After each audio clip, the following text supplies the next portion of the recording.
بسم اللہ السلام علیکم ورحمۃ اللہ وبرکاتہ my dear students, my dear sisters. اہلاً وسہلاً مرحباً. میں آپ سب کو ویلکم کرتی ہوں آج کے دعا سیشن میں. آپ سب کیسے ہیں؟ الحمدللہ. چلیے بس اب یہ ہے کہ 1 یا 2 روزے رہ گئے اور ایک دعا ہماری رہ گئی الحمدللہ. انشاءاللہ کل ہماری آخری دعا ہوگی، دعا نمبر 30. اللہ سبحانہ تعالیٰ قبول کرے یہ سب دعائیں ہم سب سے انشاءاللہ، اور ان دعاؤں کو ہم اپنی زندگیوں کا بھی حصہ بنائیں الحمدللہ. تو یہ بتائیں کہ آپ ریڈی ہیں پھر نئی دعا کے لیے؟ چلیں آپ لوگوں نے پی ڈی ایف دیکھ لیا؟ میں نے ابھی کچھ دیر پہلے ہی اس کو ڈالا. چلیے شروع کرتے ہیں. نحمدہ ونصلی علی رسول الکریم، اما بعد، اعوذ باللہ من الشیطان الرجیم، بسم اللہ الرحمن الرحیم. رب اشرح لی صدری ویسر لی امری واحلل عقدۃ من لسانی یفقہوا قولی. رب زدنی علما، اللہم وفقنا لما تحب وترضى، آمین. سب سے پہلے دعا کے حوالے سے قرآن اور حدیث میں سے ریمائنڈر، اللہ سب گناہوں کو معاف کر دیتا ہے. اور اللہ سبحانہ تعالیٰ قرآن مجید میں سورہ زمر آیت 53 میں فرماتے ہیں، قُلْ يَا عِبَادِيَ الَّذِينَ أَسْرَفُوا عَلَىٰ أَنفُسِهِمْ لَا تَقْنَطُوا مِن رَحْمَةِ اللَّهِ إِنَّ اللَّهَ يَغْفِرُ الذُّنُوبَ جَمِيعًا إِنَّهُ هُوَ الْغَفُورُ الرَّحِيمُ. کہہ دیجئے اے میرے بندو جنہوں نے اپنی جانوں پر زیادتی کی، اللہ کی رحمت سے نا امید نہ ہونا. بے شک اللہ سب کے سب گناہ بخش دیتا ہے، بے شک وہی تو بے حد بخشنے والا، نہایت رحم فرمانے والا ہے. تو اب دیکھیں کہ یہ آیت جو ہے نا ایک ہوپ دیتی ہے انسان کو، اور خاص طور پہ ان لوگوں کو جنہوں نے اپنی زندگیوں میں بہت گناہ کیے ہوں یا حقوق اللہ یا حقوق العباد میں کمی کی ہو. تو ظاہر ہے جب ہم شعوری مسلمان بنتے ہیں اور تھوڑا سا ہمیں احساس ہوتا ہے کہ ہم نے کس قدر حق تلفی کی، مختلف جو حقوق ہمیں ادا کرنے تھے، یا جب ہم اپنی عبادات کا جائزہ لیتے ہیں اس میں ہمیں احساس ہوتا ہے کہ ہم نے اتنے اچھے طریقے سے عبادات نہیں کی یا اتنے اچھے انداز میں سب حقوق و فرائض ادا نہیں کیے جیسے ہمیں کرنے چاہیے تھے. تو انسان کے اندر ایک گلٹ آتا ہے اور اس گلٹ کے ساتھ مایوسی بھی آتی ہے. تو یہ آیت نہ ہمیں اس ہر سچویشن سے باہر نکالتی ہے کہ ہاں ایسا ہوتا ہے کہ لوگ حد سے بڑھ جاتے ہیں گناہوں میں اور اللہ تعالیٰ کے حقوق بھی ادا نہیں کرتے، اللہ کی نافرمانی بھی کرتے ہیں، اور بعض بندوں کے ساتھ ظلم ہو جاتا ہے، ان کے حقوق میں کمی ہو جاتی ہے. لیکن جب ایک انسان اللہ سبحانہ تعالیٰ کے آگے توبہ کر لیتا ہے تو پھر اللہ تعالیٰ اس کے سارے گناہوں کو معاف کر دیتے ہیں. اور آپ دیکھیں کہ یہاں پر ایک آپ نوٹس کریں، لکھا ہوا ہے ان اللہ یغفر الذنوب جمیعا. ذنوب جو ہے نا جمع ہے گناہوں کی. تو ذنب ایک گناہ کو کہتے ہیں اور ذنوب یعنی بہت سارے گناہ. جمیعا سب کے سب، یعنی جیسے مرضی ہم نے گناہ کی اپنے پاسٹ میں، اگر ہم نے سچی توبہ کر لی تو اللہ تعالیٰ ان سب گناہوں کو معاف کر سکتے ہیں. یعنی ایون اگر شرک بھی کیا، ایون اگر اور حرام کام کیے، لیکن اب احساس ہو گیا اور اللہ سے معافی مانگ رہے، اللہ تعالیٰ سارے گناہوں کو معاف کر دیتا. اور پھر انہ هو الغفور الرحیم، کیونکہ اللہ تعالیٰ ہی تو ہے جو سب سے زیادہ بخشنے والا اور سب سے زیادہ رحم فرمانے والا. اور یہ بہت ہی پیاری حدیث ہے قیامت کے دن کے بارے میں کہ اللہ عیبوں اور گناہوں پر پردہ ڈالنے والا ہے. آپ دیکھیں اللہ تعالیٰ دنیا میں بھی ہمارے عیبوں اور گناہوں پر پردہ ڈالتے ہیں اور آخرت میں بھی. رسول اللہ صلی اللہ علیہ وسلم نے فرمایا، بے شک اللہ مومن کو اپنے قریب کریں گے یعنی قیامت کے دن، اور اس پر اپنی چادر ڈال کر اسے لوگوں کی نگاہوں سے چھپا لیں گے. پھر فرمائیں گے کیا تجھے فلاں گناہ یاد ہے؟ کیا تجھے فلاں گناہ یاد ہے؟ تو وہ کہے گا جی اے میرے رب، یہاں تک کہ وہ اپنے سارے گناہوں کا اقرار کر لے گا اور اپنے دل میں یہ سوچ لے گا اب تو وہ ہلاک ہو گیا. تو اللہ تعالیٰ اس سے فرمائیں گے میں نے دنیا میں تیری پردہ پوشی کی تھی اور آج میں تیری بخشش کرتا ہوں. پھر اسے اس کی نیکیوں کا اعمال نامہ دے دیا جائے گا. رہے کفار اور منافقین تو گواہ کہیں گے هؤلاء الذین کذبوا علی ربہم الا لعنۃ اللہ علی الظالمین، یہی وہ لوگ ہیں جو اپنے رب کی تکذیب کیا کرتے تھے، آگاہ رہو ظالموں پر اللہ کی لعنت ہے۔ یعنی ظالم کون؟ جو نہ دنیا میں کبھی انہوں نے گناہوں کا اعتراف کیا اللہ کے سامنے، نہ معافی مانگی۔ اب آپ دیکھیں کہ یہ کون سا بندہ ہوگا نا جو اللہ کے آگے اپنے گناہوں کو مان جائے گا، وہ جو دنیا میں بھی اپنی غلطی مان جاتا ہے۔ جو لوگ دنیا میں اپنی غلطی نہیں مانتے وہ اللہ کے سامنے بھی نہیں مان سکیں گے۔ کبھی ایسے ہوتا ہے نا، ہمیں کوئی احساس دلاتا ہے کہ آپ نے یہ غلط کیا، تو آپ اس وقت اپنے آپ سے سوال کیا کریں کہ مثلاً میں اپنی غلطی کا اقرار کیوں نہیں کر پا رہی؟ کیا تکبر کی وجہ سے، یا مجھے یہ کہ میری بےزتی نہ ہو جائے، یا کوئی اور وجہ ہے؟ یوزلی دنیا کی مختلف باتیں وجوہات ہوتی ہیں نا، تو اس وقت اپنے آپ سے سوچا کریں کہ آج لوگوں کے سامنے تو میں انکار کر دوں گی، لیکن اللہ کو تو سب پتہ ہے۔ تو جو دنیا میں اپنی غلطی مان جاتا ہے، اس کا اعتراف کر لیتا ہے، اپنی اصلاح کر لیتا ہے، ایسا ہی انسان اللہ تعالیٰ کے سامنے بھی ہر گناہ کا اعتراف کر لے گا کہ ہاں یا اللہ یہ مجھ سے ہوا تھا اور میں نے ایسا کیا تھا۔ تو اب آپ دیکھیں کہ یہ بتائیے کہ کیا آپ چاہتے ہیں کہ کرونا کی وبا جو ہے وہ ختم ہو جائے اور ہم اس آزمائش سے احسن طریقے سے نکل آئیں؟ کیونکہ ہم سب اس کے بارے میں پریشان ہیں نا، اور جیسے بہت دفعہ ہم بات بھی کر چکے کہ یہ ہماری زندگیوں کو بہت امپیکٹ کر رہا ہے، کہ آپ دیکھیں کہ اس کی وجہ سے ہماری زندگیاں اس طرح نارمل نہیں ہیں، ٹریولنگ میں وہ بات نہیں ہے۔ ابھی عید آ رہی ہے، آپ دیکھیے کہ زیادہ تر لوگ گھروں میں اکیلے فیملی کے ساتھ عید کریں گے، کوئی سوشلائزنگ نہیں، کچھ نہیں، ہم کہیں جا نہیں سکتے۔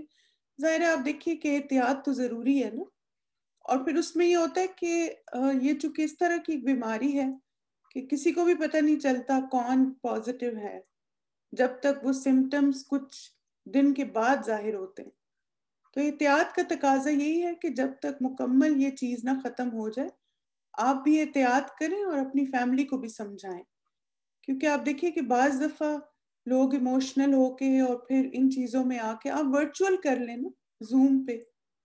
جیسے ابھی میں دیکھ رہی تھی کہ پچھلے جیسے آپ کو پتا ہے کہ یہاں پہ ویسٹرن کلچر میں جو جو ان کے اپنے فیسٹیولز ہوتے ہیں تو وہ انہوں نے سارے ورچوئل کیے، یعنی سارے گرینڈ پیرنٹس بھی جمع ہوئے ہیں، سب زوم پہ جو ہے وہ ایک دوسرے سے اپنی جو بھی گریٹنگز ایکسچینج کرنی ہے۔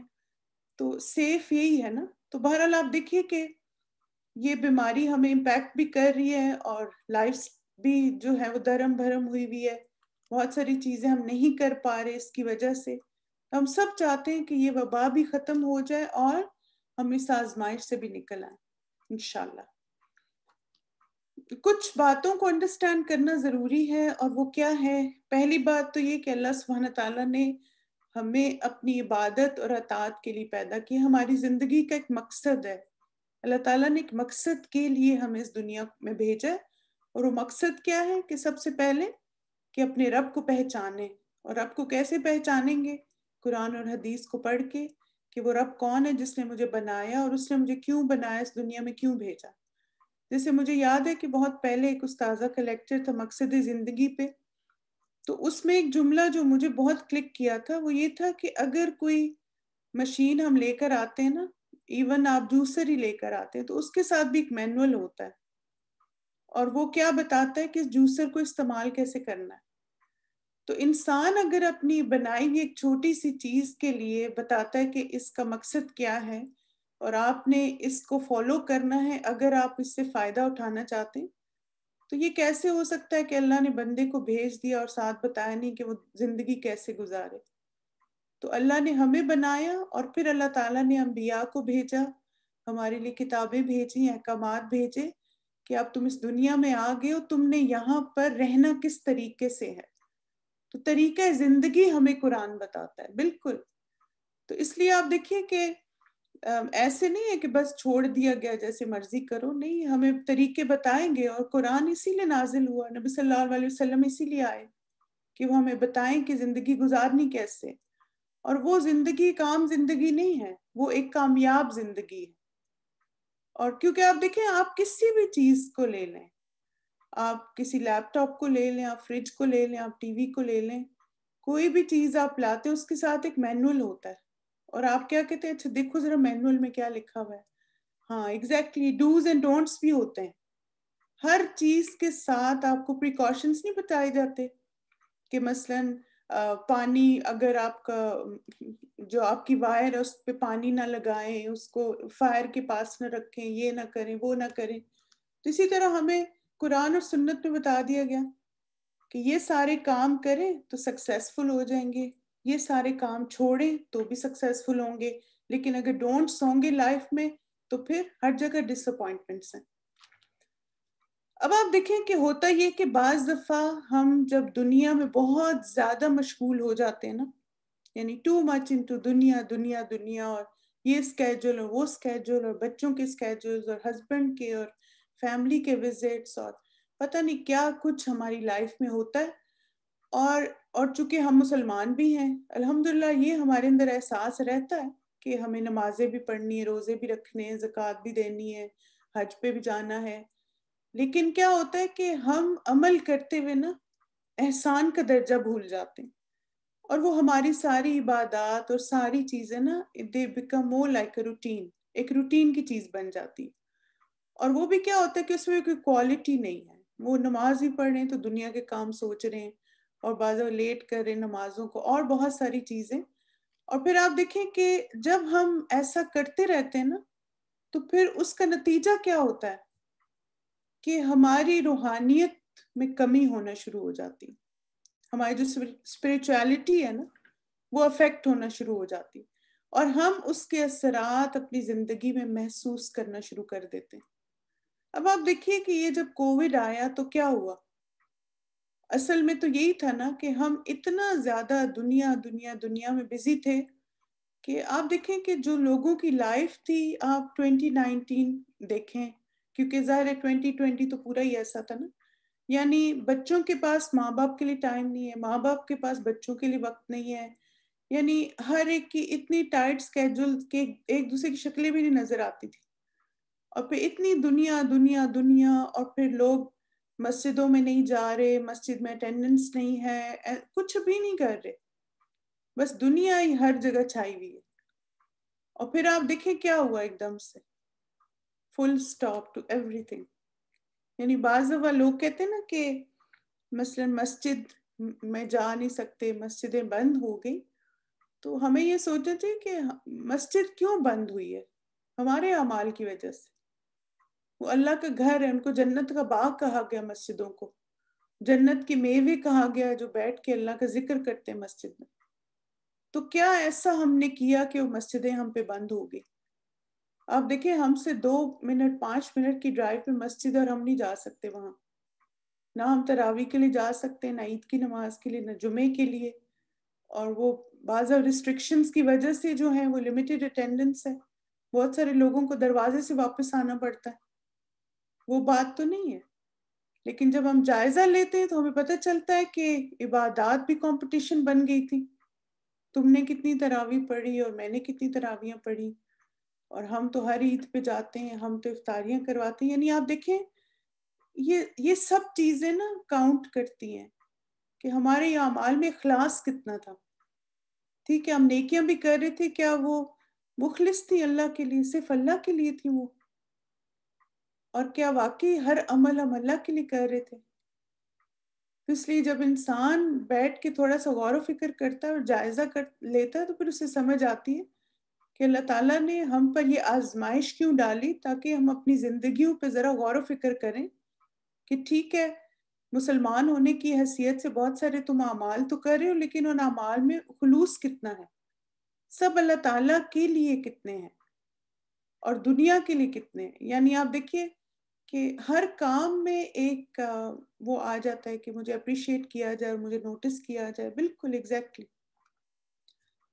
پھر آپ دیکھیں کہ ابن قیم جو ہیں وہ ان کی ایک بک ہے دوائے شافی، اس میں وہ لکھتے ہیں کہ جب آپ اپنی زندگی میں ایسی باتیں محسوس کریں تو یہ گناہوں کے اثرات ہوتے ہیں.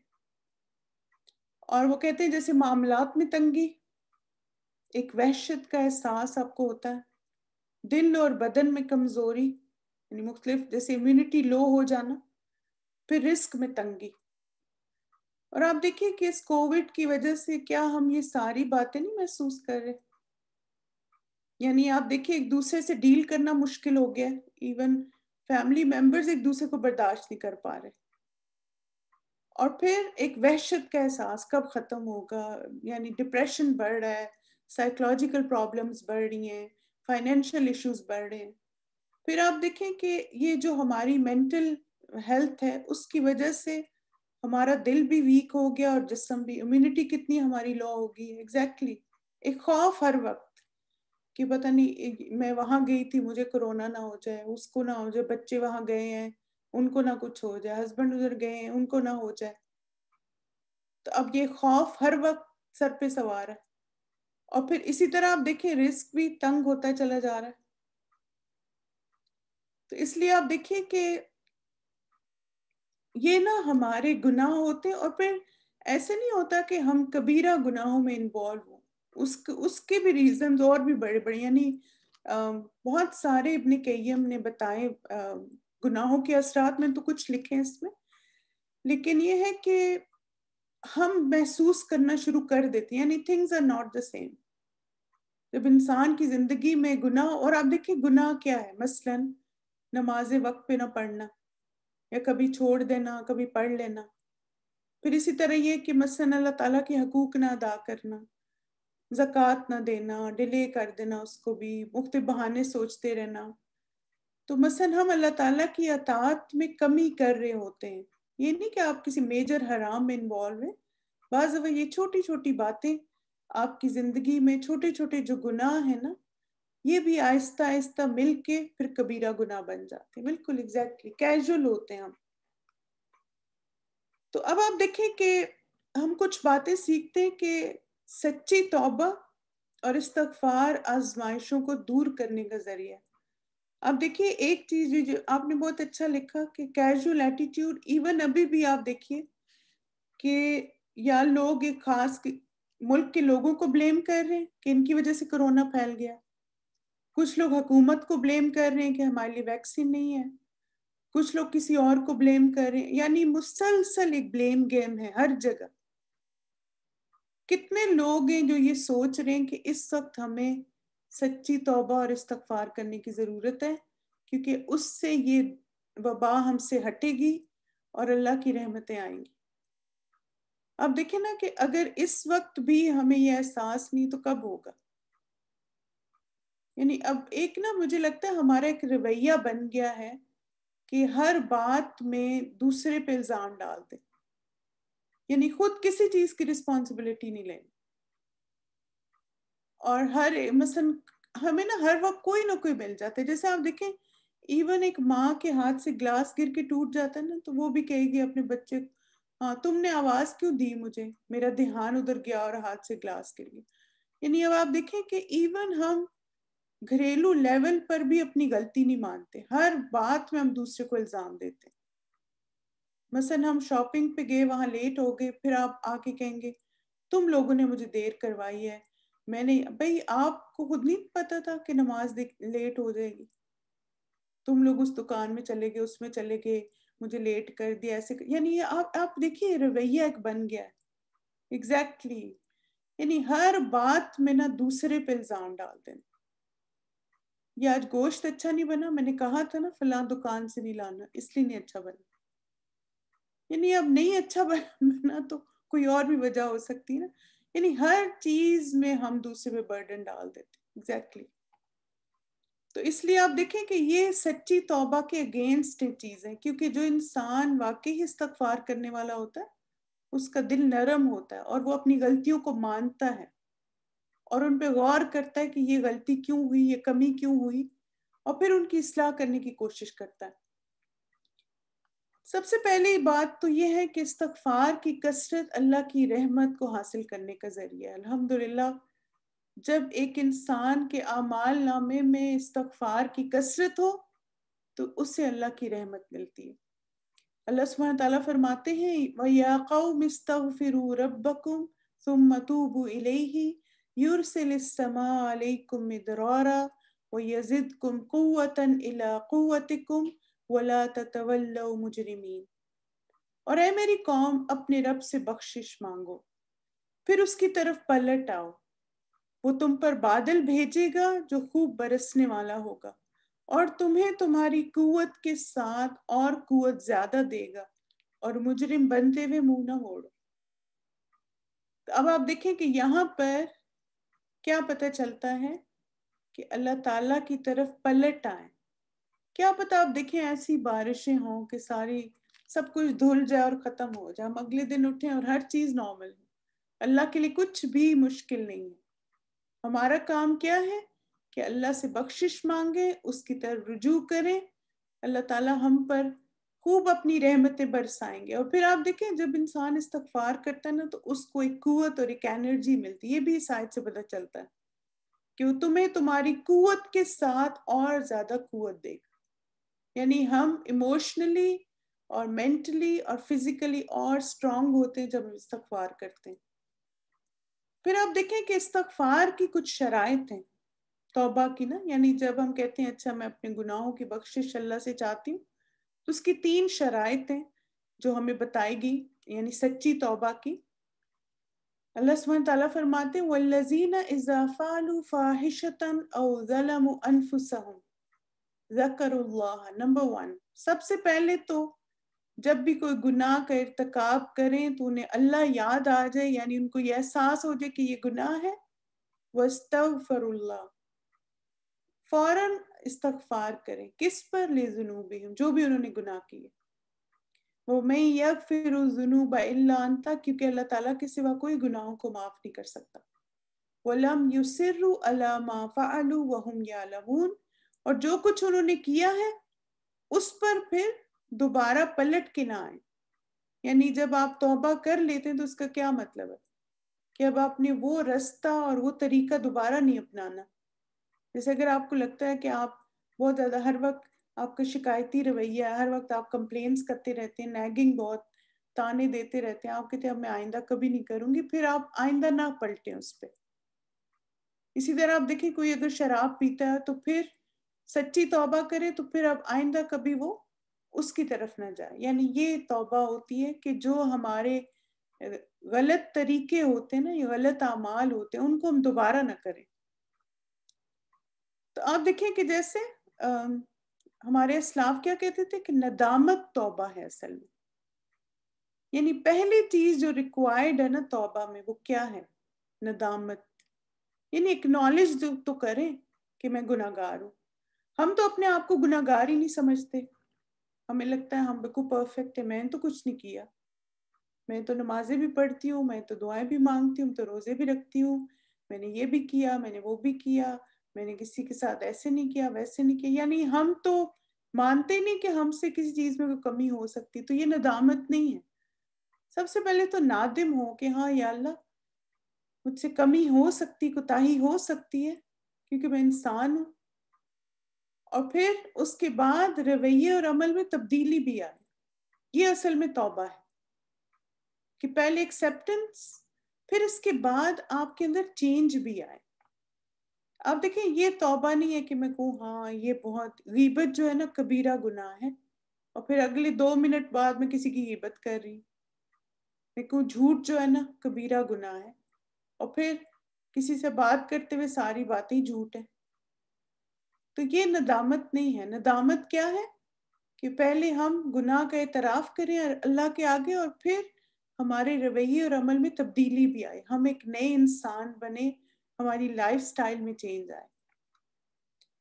اور آپ دیکھیں کہ استغفار کرنا اللہ کی ناراضگی سے دور ہونے کا ذریعہ، یعنی اگر ہم پر کوئی بھی آزمائش ہے، چاہے وہ کرونا کی ہے، چاہے کوئی اور زندگی میں آزمائش اور مشکل ہے، استغفار کرنا اللہ تعالیٰ کی ناراضگی کو دور کرتا ہے۔ اور جیسے نبی صلی اللہ علیہ وسلم نے فرمایا انسان جب تک اللہ سے استغفار کرتا ہے اس وقت تک اللہ کے عذاب سے محفوظ رہتا ہے۔ سبحان اللہ، یعنی اگر آپ الحمدللہ محفوظ ہیں تو اپنا استغفار بڑھا دیں، کیونکہ جب تک انسان استغفار کرتا رہتا ہے تب تک وہ ہر طرح کے عذاب سے محفوظ رہے گا انشاءاللہ۔ آزمائشوں سے بچاتا ہے ہمیں استغفار کرنا۔ پھر آپ دیکھیں کہ سچی توبہ جب انسان کرتا ہے تو پہاڑوں جتنے گناہ کی مغفرت کا سبب بن جاتی ہو۔ نبی صلی اللہ علیہ وسلم نے فرمایا اگر تم اتنے گناہ کرو یہاں تک کہ تمہارے گناہ آسمان تک پہنچ جائیں، پھر تم توبہ کرو تو اللہ تم پر مہربان ہوگا۔ یعنی اتنے گناہ میں نے کیے کہ پہاڑ جتنے یعنی آسمان تک پہنچ گئے، پھر بھی سچی توبہ کریں تو اللہ تعالیٰ معاف کر دیں گے انشاءاللہ۔ اور اسی طرح آپ دیکھیں انسان بار بار گناہ کرتا ہے اور اللہ بار بار معاف کرتا ہے، سبحان اللہ، اللہ اکبر۔ رسول اللہ صلی اللہ علیہ وسلم نے فرمایا تم سے پہلے لوگوں میں ایک آدمی ایک کھوپڑی کے پاس سے گزرا تو اس نے اس کی طرف دیکھا اور اپنے آپ سے کچھ باتیں کرنے لگا۔ پھر اس نے کہا اے میرے رب تو بڑی عظیم ذات ہے اور میں تو بہت کمزور ہوں، تو بار بار بخشنے والا ہے، میں بار بار گناہ کرنے والا ہوں۔ پھر وہ اللہ کے سامنے سجدے میں گر پڑا، غیب سے آواز آئی اور اسے کہا گیا اپنا سر اٹھاؤ، تو بار بار گناہ کرنے والا ہے اور میں بار بار بخشنے والا ہوں۔ سو اس نے اپنا سر اٹھایا، پس اسے بخش دیا گیا۔ اس لیے آپ دیکھیں کہ بار بار ہم سے غلطیاں ہوتی رہیں گی، لیکن ہمیں کرنا کیا ہے؟ بار بار اپنے رب کی طرف پلٹ کے جانا ہے انشاءاللہ۔ تو یہ اصول بہت خوبصورت ہے زندگی کا کہ جب ہم اپنی نعمتوں پر شکر گزار ہوتے ہیں تو ہم اپنی نعمتوں کو پروٹیکٹ کر لیتے ہیں، اور اگر ہم پر آزمائش مشکل آئے تو توبہ اور استغفار کرنا اس آزمائش کو دور کر دے گا انشاءاللہ۔ تو شکر گزاری اور توبہ یہ دونوں ریکوائرڈ ہیں۔ آپ دیکھیں کہ وہی جو میں نے آپ کی توبہ کی شرائط بتائی نا، یہ سب صغیرہ کبیرہ سب گناہوں کے لیے سیم ہے۔ پہلے ندامت آپ کے اندر ہونی چاہیے، اور پھر اس کے بعد نہ کرنے کا عہد، اور پھر کثرت سے استغفار انشاءاللہ۔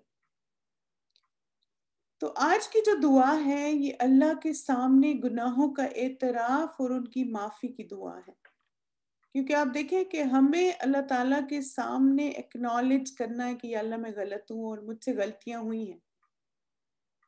تو یہ اعتراف اللہ تعالیٰ کے سامنے ضروری ہے۔ ہمارے دین میں کنفیشن نہیں ہے، لیکن صرف اللہ تعالیٰ کے آگے کنفیس کر سکتے، اللہ کے آگے اعتراف کر سکتے، بندوں کے آگے ضروری نہیں ہے۔ تو آج کی دعا دیکھیے، اللہم انت ربی وانا عبدک ظلمت نفسی واعترفت بذنبی یا ربی فاغفر لی ذنبی انک انت ربی انہ لا یغفر الذنوب الا انت۔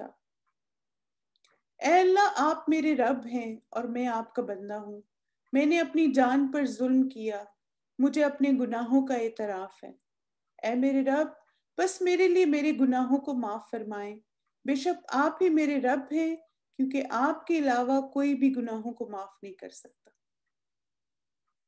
تو آپ دیکھیے کہ یہاں پر اس دعا میں جو بہت ہی پیاری بات ہے نا وہ کیا ہے، کہ جیسے ہم نے شروع میں حدیث کیا پڑھی کہ اللہ تعالیٰ بندے کو اپنے گناہ یاد کرائیں گے اور وہ سب کا اعتراف کر لے گا۔ تو ایک ایمان والا نا دنیا میں بھی اپنے گناہوں کا اعتراف کر لیتا ہے، یہ دعا مانگ مانگ کے، کیونکہ آپ دیکھیں اب ہمیں یاد تو نہیں نا کیا کیا، کیا پتا ہمیں پتہ ہی نہیں ہم کچھ کرتے رہے اور وہ گناہ تھا۔ تو ہم اللہ تعالیٰ کے آگے اعتراف کر رہے ہیں، اور بار بار آپ دیکھیں میرے رب، یعنی اللہ کا نام لے کے اس کی صفت کے ساتھ دعا کو مانگ رہے ہیں۔ او اللہ you are my Lord and I am your servant. I have wronged my soul and I confess my sin. O my Lord, forgive me my sin. Indeed, you alone are my Lord. Verily, none forgives sins except you.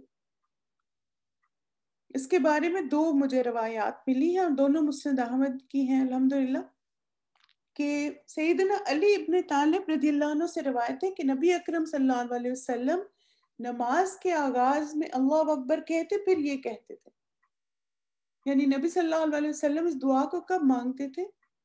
دعا استفتاح کے طور پہ، beginning of نماز، یعنی تکبیر کہہ کے نا پھر یہ دعا، اور یہ کافی آپ دیکھیں لمبی دعا ہے، یہاں سے شروع ہوتی وجہت وجہی للذی، یہاں سے لے کے الا انت، اور یہ دعا اٹس پارٹ آف اٹ. یہاں پہ دیکھیں اللہم انت ربی وانا عبدک ظلمت نفسی واعترفت بذنبی فاغفر لی ذنوبی جمیعا لا یغفر الذنوب الا انت.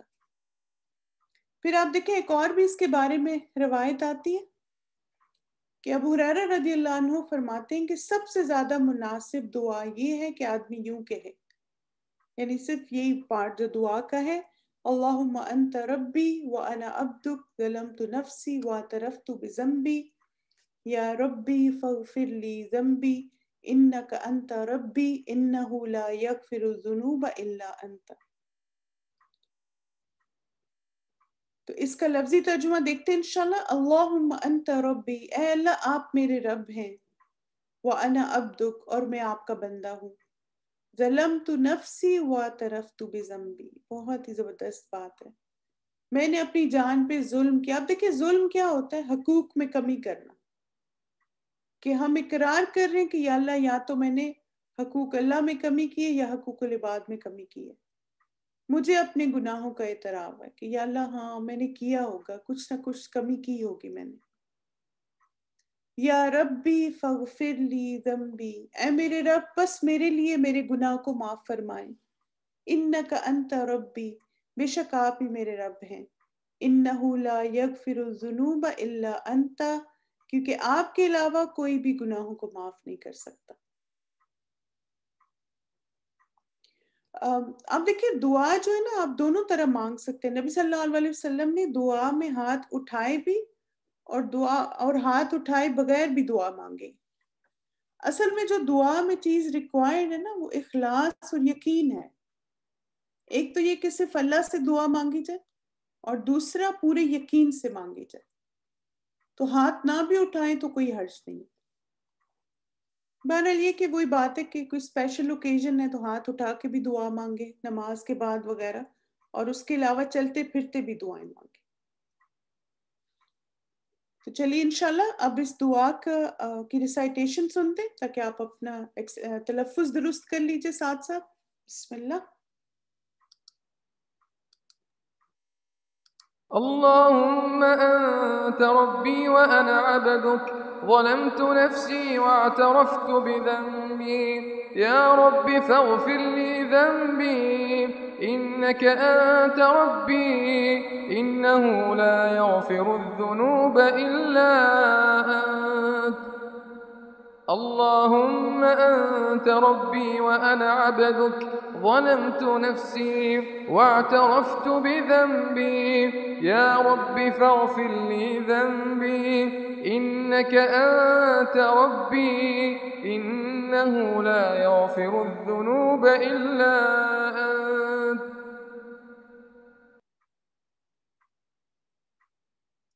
اللهم أنت ربي وأنا عبدك ظلمت نفسي واعترفت بذنبي يا رب فاغفر لي ذنبي إنك أنت ربي إنه لا يغفر الذنوب إلا أنت.